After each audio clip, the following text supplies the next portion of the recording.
Equipped with his five senses, man explores the universe around him and calls the adventure science.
Things around us aren't always what they seem.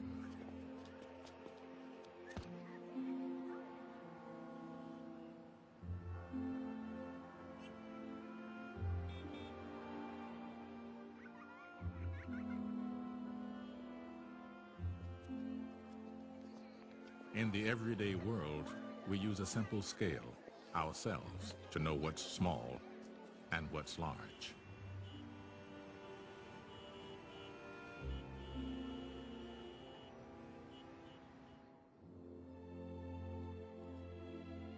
But what about the worlds that lie beyond? What is truly large and truly small?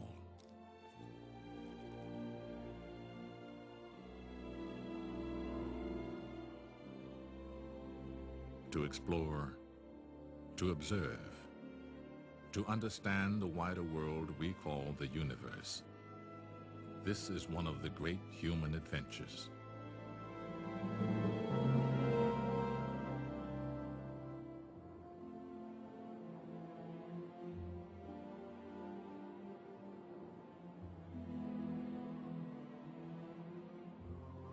As we look out at the distant horizon, we may ask ourselves, what is our true place in the universe?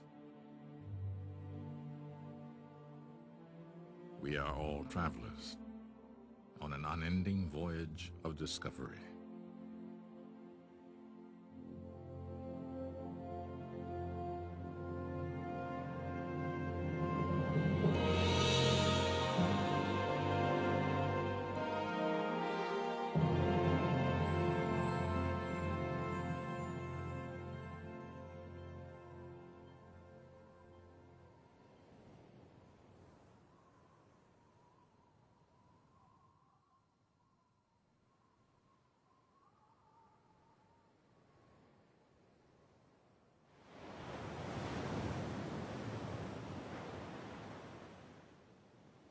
More than 25 centuries ago, among the Greek islands, here at the vibrant crossroads of Africa, Asia, and Europe, philosophers began to devise rational theories about the world around them.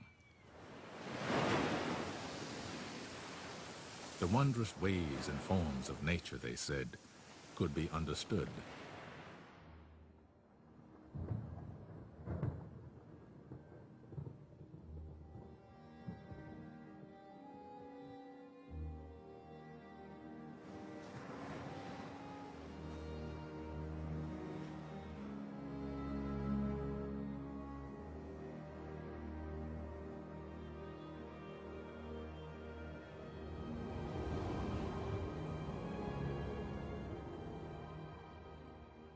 One Greek thinker suggested that the Earth actually moved around the sun.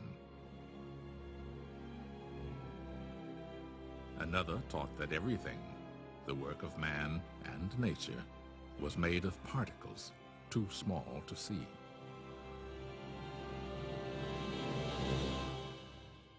Others estimated the sizes of the Earth and the Moon and the distances between them, and reasoned that both were spheres. But it would be many centuries before we had the tools to extend our vision and confirm the wisdom of these early thinkers. In the meantime, people around the world gazed on the stars and gave them names. Most assumed that the Earth was the center of an unchanging universe.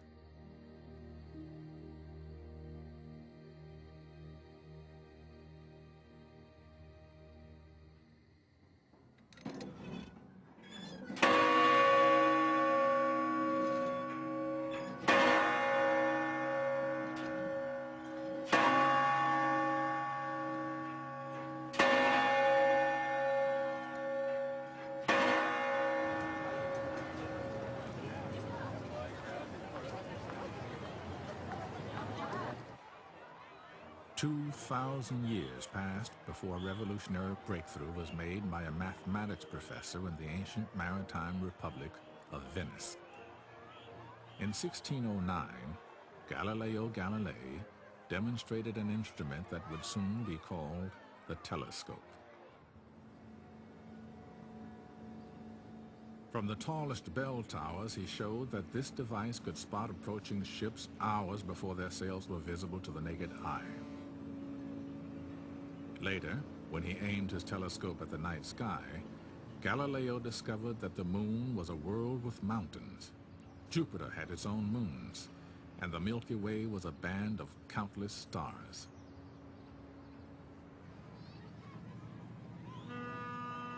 Our own cosmic voyage begins here, in the center of Galileo's Venice, St. Mark's Square.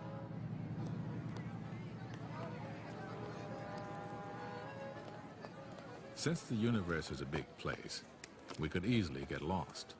So we'll need signposts to give us a sense of scale. The acrobat's ring is 1 meter wide. The crowd is 10 times wider, 10 meters across, larger by 1 power of 10. Now, with every step, every ring, we travel 10 times farther from Venice, and our view of the universe is 10 times wider. The 100-meter ring surrounds St. Mark's, and 1,000 meters, 1 kilometer, the city center.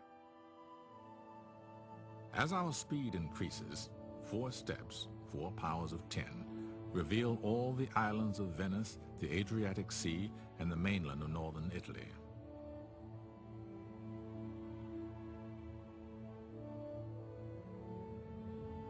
Six steps take in Europe from central Germany across Italy to the Balkans. And soon we can see the entire planet, our home in space.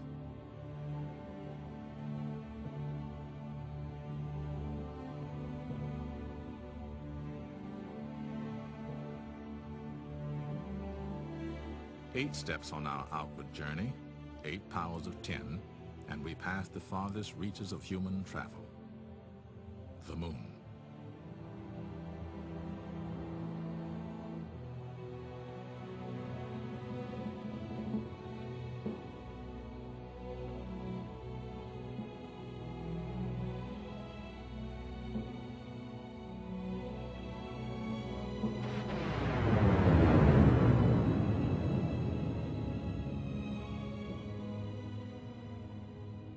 If we visualize the paths that the 9 planets take in their orbits around the sun, at 13 steps from St. Mark's Square, the entire solar system comes into view.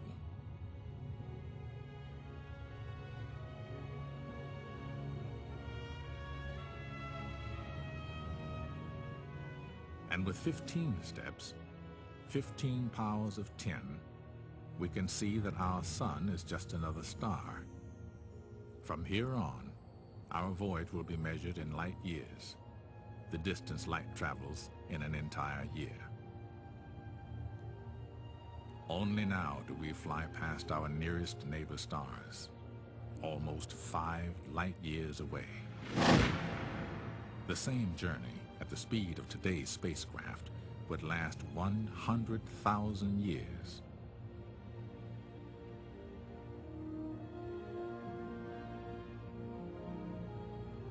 As we cross the perpetual night, our voyage takes us up and out of our sun's neighborhood, near the edge of a great pinwheel of stars.